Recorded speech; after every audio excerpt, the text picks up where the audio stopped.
There is a quiet agreement made in a place beyond time.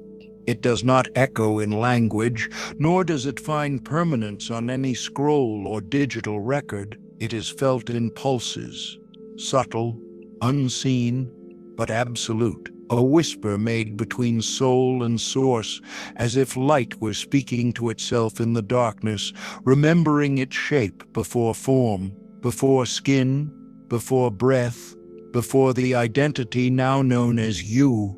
There was intention, not the kind weighed down by the constructs of logic or obligation, but one carved from the crystalline clarity of knowing, of purpose beyond personality. And from that place, a choice was made, a geography selected, a context agreed upon, and that choice was Canada. To most, this land is just that. A land, a shape on the map, a country with a flag and an anthem, a collection of provinces divided by lines that didn't always exist. To the eye of the historian or the politician, it is a nation built on treaties, migrations, and collisions. But to the eye of spirit, Canada is a frequency, a memory field, an agreement of souls who would gather here at a particular time.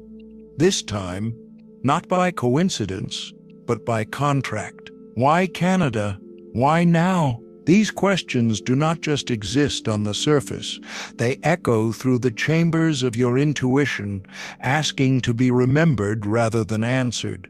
Perhaps you've always felt a strange calling in the northern lights, or heard something in the haunting quiet of snowfall that stirs a forgotten familiarity. Maybe you found yourself standing before vast forests, mountains, or coastlines, feeling something ancient brush against your modern skin. It is here, in those moments of still recognition, that the edges of the illusion begin to soften. You were not born here by chance. Your spirit signed something. You chose this latitude, this culture, this moment. Spiritual contracts are not contracts in the way we define them in the physical world. They are not bound by signatures or sealed with ink. They are woven through intention, spun like golden thread into the fabric of your incarnational path. Before you entered this body, you knew what this life would require. You understood the density you would walk through and the veils you would forget how to lift. But you also knew the map was within you, that clues would emerge, seeded like time capsules in the soil of experience. And so you came here, to this land of ice and fire, of stillness and thunder, to a place where silence often says more than words, to a country whose spiritual terrain is far older than its recorded one. Canada is a paradox in motion, a place often seen as neutral, quiet, even reserved. But beneath that calm surface flows a deep metaphysical current. Its ancient peoples, whose languages carry the shape of the land itself, spoke with earth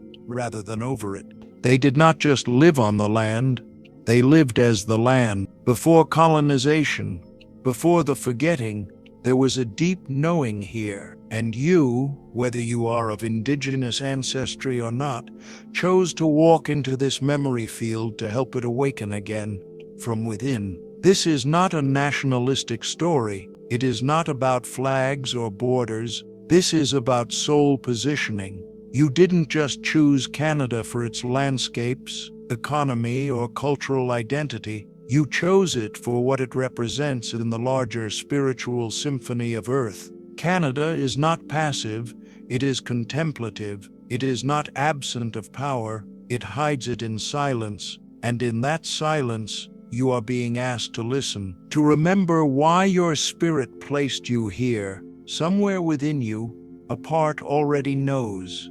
It knows that your role here isn't random. It knows that you carry codes meant to awaken a particular thread in this land's evolution. And it knows, perhaps more deeply than your mind allows, that the stories unfolding in this country, past and present, are not disconnected from your own. As we unfold this journey together, we will peer beneath the historical and cultural veil to touch what lies beneath the soul of a land and the soul of those who chose to meet it in this lifetime. The myths, the meanings, the spiritual dynamics at play in being born here will no longer be abstract or esoteric.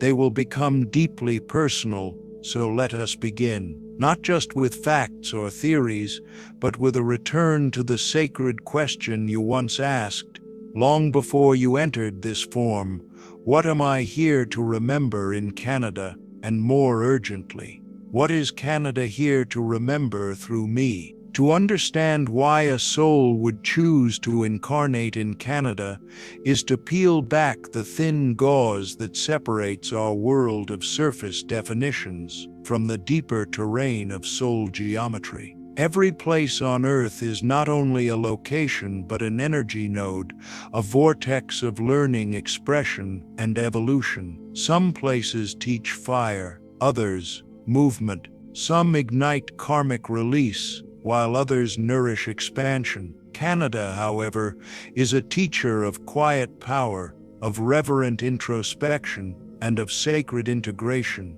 Its energy is vast, unhurried, and ancient, not in linear time alone, but in spiritual presence. Those who are born here or drawn here are often not loud warriors of awakening, but deep listeners of subtle truths. They are the ones who walk between the stories, collecting fragments of what once was and reweaving it into what might yet be. The first core theme is that of remembrance through stillness. Unlike lands where transformation is triggered by chaos or crisis, Canada's spiritual current tends to move like glacier melt, slow, cold, and undeniably persistent. The first core theme is that of remembrance through stillness. It moves beneath the ego under the noise of the world, asking not for instant transformation, but for sustained witnessing. It is this quality that makes it such fertile ground for old souls who are not here to seek sensation, but integration. In Canada, transformation is not spectacle, it is ceremony. You may find yourself in long winters, not just of weather but of spirit. You may experience isolation, not as punishment, but as initiation. This is part of the agreement. You chose to be shaped by silence. In a world addicted to urgency, the spiritual path of the Canadian soul is one of sacred slowness. To walk through snow is to listen with your feet. The second guiding principle is that of ancestral convergence. Canada is not just a country, it is a confluence, a coming together of lineages, diasporas, displaced peoples, and ancient cultures that have all, for reasons far beyond politics or economy, been magnetized here. You did not arrive in this space-time by accident. Whether your ancestors walked this land for 10,000 years or just one generation, your presence here is not random. It is part of a weaving. The spiritual contract you hold with this place involves the healing and integration of lines, bloodlines, spirit lines, memory lines, some broken, some silenced, and others still waiting to be remembered. The multicultural fabric of Canada is not a political talking point. It is an energetic orchestra, and each soul, yours included, carries a note vital to its harmony. Another profound element embedded in this theme is the role of the hidden mystic. Canada produces mystics not by spotlight, but by solitude. It births healers, visionaries, and seers not with fireworks, but with forests. The calling is subtle, often overlooked, and sometimes doubted. And yet, The Canadian-born mystic often finds their awakening not in temples or grand revelations, but in quiet awakenings, in cups of tea, in walks through fog, in dreams that won't let go. Many of you reading this have likely never felt fully of the mainstream world. You may have felt like observers more than participants, empathic to the point of overwhelm, or mystified by the pace and priorities of modern life. This too is part of the contract. You are not broken. You are tuned to something deeper. You are frequency holders. Canada is not meant to distract you. It is meant to reflect you. There is also the karmic and collective contract that underlies your placement here, and it cannot be separated from the indigenous wisdom that breathes through the land itself. This country, if it is even fair to use that word, sits upon knowledge systems far older than its colonial architecture admits. Those who have walked this land since time immemorial have carried not only ecological knowledge, but cosmological truths. And whether you are indigenous or settler, immigrant or descendant, you are now entangled in the rebalancing of those energies. To be born in Canada is to inherit a thread in that tapestry of reckoning, and the soul contract may include the responsibility, not in shame, but in love, to help restore the sacred trust between people and place, between spirit and soil. The land itself, in all its vastness, is not a passive backdrop. It is a participant in your evolution. The lakes are mirrors, the mountains, memory keepers. The cold is not simply a climate, it is a threshold. You will find, if you listen deeply, that everything is in dialogue with you. This land does not shout, it whispers, and to hear it, you must become still enough, open enough, empty enough, to feel the echo of your own origin, speaking back through stone and wind. This brings us to the most essential concept. You are not just in Canada. You are part of Canada's spiritual unfolding. There is a map, hidden behind the political one, marked not with roads but with resonances. You are standing on one of its points, and the choices you make here, how you listen, how you heal, how you remember, are not yours alone. They ripple outward, contributing to the awakening of a collective field long held in sleep.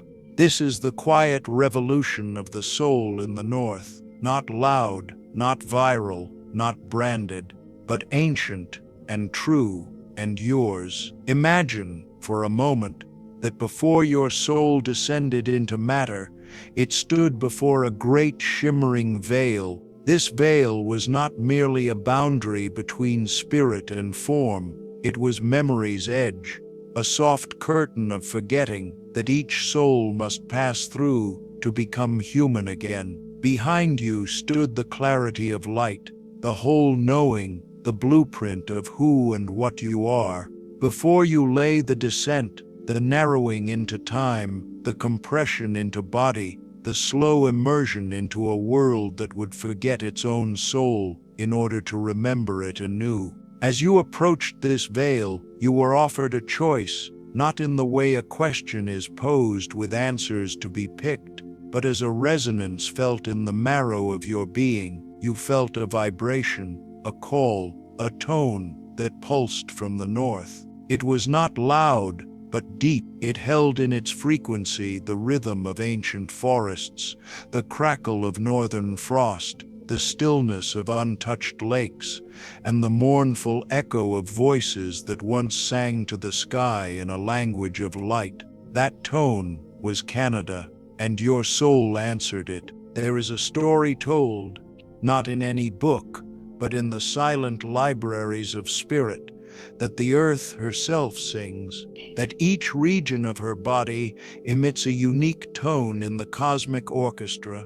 Some tones are wild and fiery, others chaotic and fast, but Canada's song is unlike any other. It is low and slow, like a memory that cannot be rushed. It hums of introspection, of long winter nights that incubate wisdom, of the strength required to find warmth within. To be born here is to agree to dance with that frequency, to learn its steps not through instruction, but through surrender. Your life here is not just about what you will do, it is about how you will remember. Symbolically, Canada is the northern cave in the mythic hero's journey. It is the temple carved in ice, the place where the seeker must go inward to find the fire that can never be extinguished. It is no accident that the North has long been viewed in mystic traditions as the realm of ancestors, of winter, of the deep subconscious. It is the direction associated with wisdom, with time, with stillness that precedes creation. In indigenous medicine wheels and sacred maps, the North is not the end, but the point of deepest reflection before rebirth. Your soul may have chosen this realm to engage in a form of alchemy hidden from the modern mind, the transmutation of cold into clarity, of silence into sovereignty. Just as the maple tree must endure the freeze before releasing its sweetness, so too must your soul endure a season, or many of internal wintering before offering its deepest gifts. This theme finds echo in the migratory paths of geese, those sky-etching messengers whose seasonal journey is etched into the very rhythm of the land. Have you noticed how their call, mournful yet majestic, stirs something in you? It is not simply biology, it is a reminder that you too are on a migratory path, even if your body stays rooted, that you carry ancient instinct within, knowing when to rise, when to turn, when to return. In the symbolism of these creatures lies a deeper truth. No matter how far you journey, your inner compass always points home. And then there are the forests, cathedrals of green, whispering with stories older than paper. In metaphysical language, trees are record keepers, each ring a verse in the poem of earth. To walk among them is to be seen by a consciousness far more patient than our own. Perhaps your soul longed to be near them. Perhaps the agreement included moments of forgetting, only to be reawakened by the rustle of leaves or the sight of mist curling through pine. These are not merely aesthetic experiences, they are activations, and they are part of the symbolic contract you carry. The land also holds stories not yet fully told, of civilizations now considered myth, of energies dismissed by modern eyes. There are whispers of Atlantean echoes in the Canadian Shield, of Lemurian heartlines running beneath British Columbia's coastal range. Some say the grid of Earth once tilted, displacing the spiritual centers of the world. Canada then became a sleeping temple, a place where high wisdom could hide beneath the appearance of ordinary land, awaiting those who would one day come not to conquer it, but to commune with it. And you may be one of those soul returners, one of those who did not arrive to seek a new land, but to remember an old agreement, to meet the sleeping temples with your light, to reawaken the wisdom that was frozen into story, language, and land. This is why certain parts of you stir without logic, why you may stand in certain places on the tundra, beside a lake, in a quiet city alley, and feel something rise within you that you cannot name. These are the places where your spirit once stood, or where your contract lies buried beneath layers of time. And now, in this life, you've returned not just to live here, but to reanimate what was once sacred. So when we ask, why were you born in Canada? We are not simply referring to nationality. We are asking, why did your soul choose this vibration? What myth were you called to enter? What story are you here to remember and retell through the architecture of your life?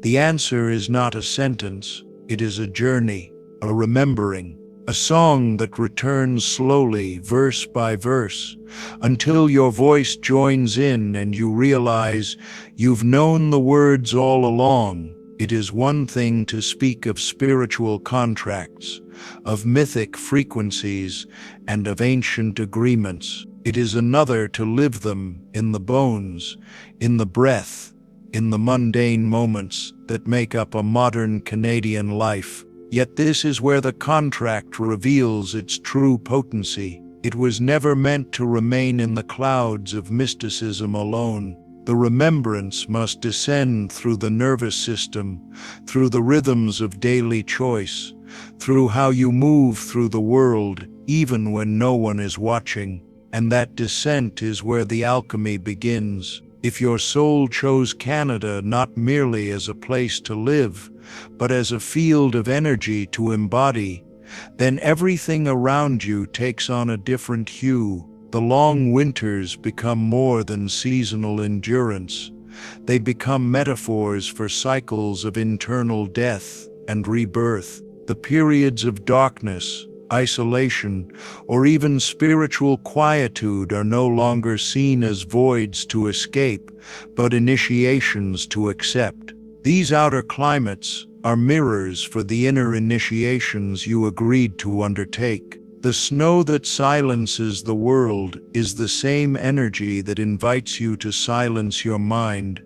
The frost that hardens the land may be the same force challenging you to locate the fire within. Begin to observe how your environment initiates you. The Canadian landscape, with its vast spaces and often slow societal pace, fosters introspection. This is not accidental. In a culture that may seem, on the surface, less overtly spiritual or less culturally animated than other regions, there lies an opportunity, the chance to hear yourself think, to feel your intuition speak louder than external noise. Where some may find boredom, your soul finds the space to listen, and in that space, the real integration happens. You might notice that synchronicities come not in flashes of spectacle, but in soft winks, a license plate that appears 3 times in a day, a raven that lands in your path just as you're contemplating change, a stranger's words echoing a dream you had. In Canada, synchronicity doesn't often shout. It nods, it gestures gently, and you, as the spiritual traveler, are asked to develop the sensitivity to see the invisible, to feel the sacred in the subtle. This is how your contract with the land begins to unfold in real time, not through dramatic revelations, but through presence sharpened by quiet awareness. Relationships, too, reflect the texture of this contract. You may find that your most profound spiritual growth doesn't come from spiritual teachers, but from the emotional winters you must endure in personal connection. Loneliness, disconnection, and emotional solitude are not punishments. They are tools. In a culture known for its politeness and reserve, there is often a deeper emotional silence that invites you inward. In these spaces, you meet yourself, and in meeting yourself, you begin to recognize the echoes of others on the same path. People who have also chosen this land, not for its noise, but for its ability to strip away illusion. Your work, your vocation, even your financial path may also carry the imprint of your contract. Perhaps you feel a call to healing, but can't explain why. Perhaps you are an artist who paints the skies of the north with colors that others find hauntingly familiar. Or maybe you're a teacher, a social worker, a nurse, someone who in the ordinary texture of life moves as a vessel of deeper presence. This is integration. This is what it looks like when spiritual remembrance walks through the grocery store, drives through suburban snow, stands in line for coffee on a quiet morning, and still radiates purpose without needing applause. The Canadian soul contract for many involves humility of presence, not a denial of greatness, but a greatness expressed in groundedness. This isn't the land where you shout your truth from rooftops. It's the land where your truth grows roots in silence and spreads without needing permission. You are influenced by frequency, not by force, and those around you, family, friends, strangers, will begin to shift not because you say the right things, but because you are something they feel safe becoming around. This also includes your relationship with the land itself. Consider that your soul may have come here to reforge the sacred bond between human and earth. Every walk in the forest, every moment you spend listening to birdsong or feeling the chill air on your skin becomes a ritual, not in a performative sense, but in a relational one. The earth remembers you. The trees know you. You are not a visitor. You are a returning piece of the puzzle, fulfilling a vow that was never fully broken, only delayed. Even your challenges hold keys. If you've struggled to feel like you belong here, geographically, culturally, emotionally, that too is part of the journey. The tension between the inner calling and the outer experience is the space in which true integration takes place. And when you understand that your spiritual path is not separate from your Canadian life, but encoded within it, you stop seeking elsewhere. You begin to extract the sacred from your current soil. This is not a theory to admire. It's a frequency to embody. Wake up with it, eat with it, breathe with it. Let your routines become rituals. Let your presence become medicine. Let your inner Canada, the metaphysical resonance of this northern path, anchor in your nervous system so completely that even your most mundane interactions carry the signature of remembrance, because that's what it means to live your spiritual contract in form. It is not to escape reality, but to reveal the hidden architecture of the soul within it. So now we return full circle to the quiet contract you made before this life began. Not with words, but with resonance. You stood before the veil, felt the pulse of this northern land, and you said yes. Yes to the snow, yes to the silence, yes to the complexity and contradiction of a place that is both old and new, sacred and scarred, asleep and stirring. What does it mean to live in that yes? Not just as an idea, but as a way of being. It means seeing your life as more than random motion. It means recognizing that the streets you walk, the conversations you have, the eyes you meet at the corner store are not incidental. They are moments in a mosaic of remembrance, each one a thread returning you to the deeper tapestry of the soul. You are not just a person in Canada, you are a presence within Canada, a node of awakening in a collective body that is remembering its own consciousness, heartbeat by heartbeat. This land, like you, has endured. It has known the violence of forgetting, the pain of disconnection, the shrouding of ancient wisdom beneath modern noise. But it has also shown resilience, ceremony, dream, stillness, and your contract here is not to heal it in dramatic gestures, but to become an instrument through which it remembers its own light, to walk gently, but with power, to carry a fire in your chest that does not scream but glows, consistent, undeniable, sovereign. You may have always felt a strange duality of being both part of this land, yet somehow separate from it. This is not your failure, it is your function. You came here not to blend perfectly, but to hold contrast, to embody a bridge between worlds. between ancient and modern, seen and unseen, colonizer and colonized, silence and song. You are not here to fix the world. You are here to reveal the sacred within it, starting with the peace you occupy. And yes, there is responsibility in this. The kind of responsibility that doesn't demand performance, but presence. You are a participant in a much larger movement, an invisible awakening happening across this vast, quiet country. People like you, scattered through cities, towns, forests, and coastlines, all carrying pieces of the same light, all feeling the same subtle call. Remember, remember why you came. You are not alone.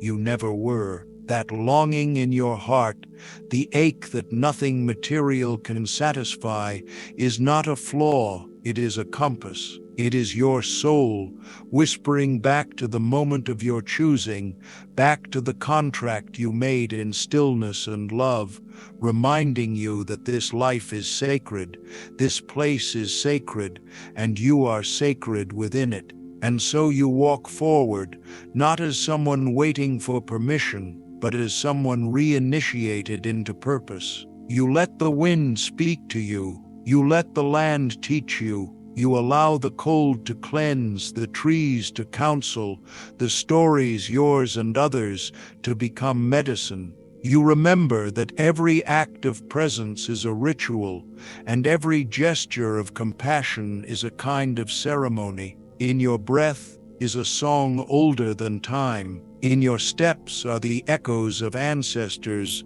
known and unknown, cheering you forward, not because you must save anything, but because you are the continuation of what was always sacred. This is the gift of your incarnation here. This is what it means to have chosen Canada, not only as a birthplace or residence, but as a soul field, a classroom, a temple. And in honoring that choice, you do not just awaken yourself, you participate in the awakening of the land itself. So ask yourself, now, with the full presence of your being, what will I do with this remembrance? What will I offer this land, this life, this moment? What part of me is still waiting to be lived fully? Let the answer come slowly. Let it rise from the marrow, not the mind. Because this is the moment when the contract becomes more than theory. This is the moment it becomes breath.